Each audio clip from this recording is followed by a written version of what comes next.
This is Nick Farrow with Eufaula Area Arts, and we have here Joann McMillan, and I am a puppeteer. And I have been a puppeteer for a long time. And I will be teaching puppets with the children at the Eufaula Area Summer Art Camp this summer. I like all different kinds of puppets. I make giant puppets for parades and festivals. I've done puppet shows in hundreds of schools all over the country, lots of libraries, especially around Oklahoma, 38 different states that over the last 30-some years I've done shows in. And what I enjoy most is working with children and seeing them find their own inspiration and their own creativity through what we do.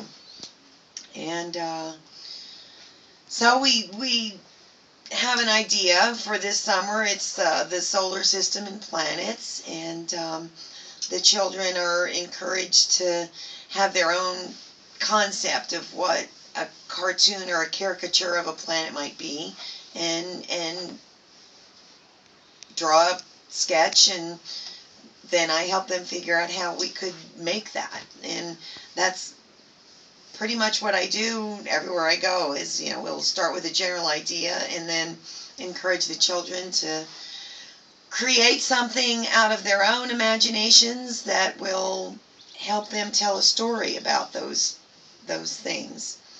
And So what got you started? What was the first puppet that you've created, and why did you do it? Well, I think I started making puppets when I was about 5. Oh, you've been doing it a while then. Yeah, and I think I came in doing this. My mother was a doll maker, and she was my brownie troop leader when I was 5 years old, and we made puppets. I still have a little styrofoam headed puppet that I made when I was 5 with her, and she made puppets for me for Christmas presents, and then I just started putting together my own little shows and making puppets out of pillowcases and anything I could get my hands on. I was 11 when I built a marionette stage in the backyard of our house out of wood and shingles and paneling that I could actually get into, and did the story of Persephone for the children in my neighborhood and charged money. So if you count that as the beginning of my professional career when I was 11, that makes it quite a long career. In college, I continued doing puppets, and in college I was in drama, and one of my professors encouraged me to use the puppets with my directing projects, and so I kind of got back involved with it. And after college, I was a teacher for my first year of creative dramatics and puppetry in public school, but I found a opportunity to apply for a CETA grant to become the county puppeteer in Delaware, where I lived, and that really kind of launched my ability to create my own shows, because they funded me to produce shows, and then I went to the 63 different elementary schools in our county and performed the shows. And so I did that for 2.5 years, and that kind of built up my repertoire and my confidence to keep doing that, and I've just continued on. There's a very long line of jobs in Oklahoma. I came here because my mother found the resorts online as a place to come and apply for jobs. So I applied for jobs.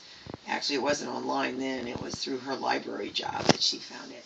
And I worked at several of the resorts in the summer, 1981, I guess.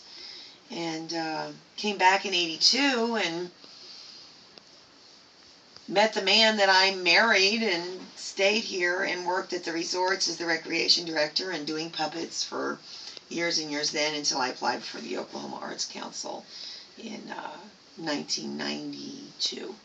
And I've been an artist in residence and then a touring artist with the Oklahoma Arts Council since then. And I work in Kansas City a lot.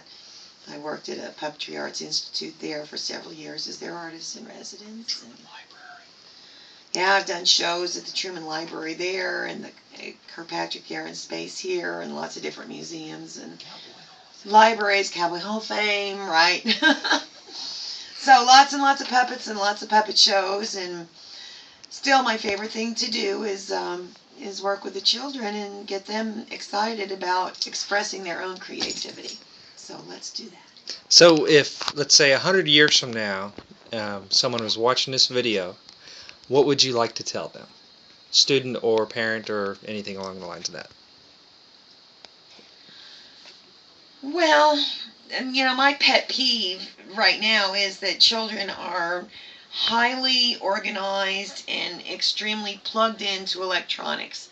And what I would like to say is that assuming that the future will become more and more electronically oriented, that it's very important for children to just be allowed to use their own mind speak, their own little world inside their heads that takes them off into a land that is far more adventuresome and exciting than anything you'll ever find on a video game or in a computer.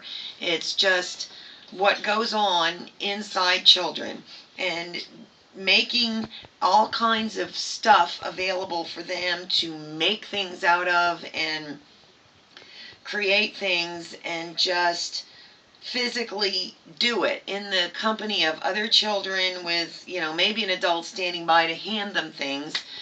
I have repeatedly seen this as the best possible way for children to create their own world and develop their own intellect and their own ability to solve problems and figure things out. Physically putting their hands on things and doing things with other children, whether it's making puppets or making a fire in the backyard and cooking the stuff that grows in the yard on the fire. Just get out there and physically do things. Unplug, get away from all of the electronic and entertainment systems there are, and be in nature as much as possible and creating physical things with your own hands as much as possible. Amen. Here's a question kind of off topic. What do you think of the Jim Henson Company and how they do their puppets? I think Jim Henson should be declared Saint Henson, the patron saint of American puppetry. I think he's wonderful. I just watched the new Muppet movie finally last night, and it's wonderful. His characters are beautiful, heartfelt, represent all kinds of different things. His actual work is masterful. He had a huge heart. Everyone that worked with him or for him said that he was absolutely wonderful to work with, and inspiring and open and kind and loving, and I just think it's great. Is there anything else you'd like to add? No, thanks, Nick. Okay. Later. Later.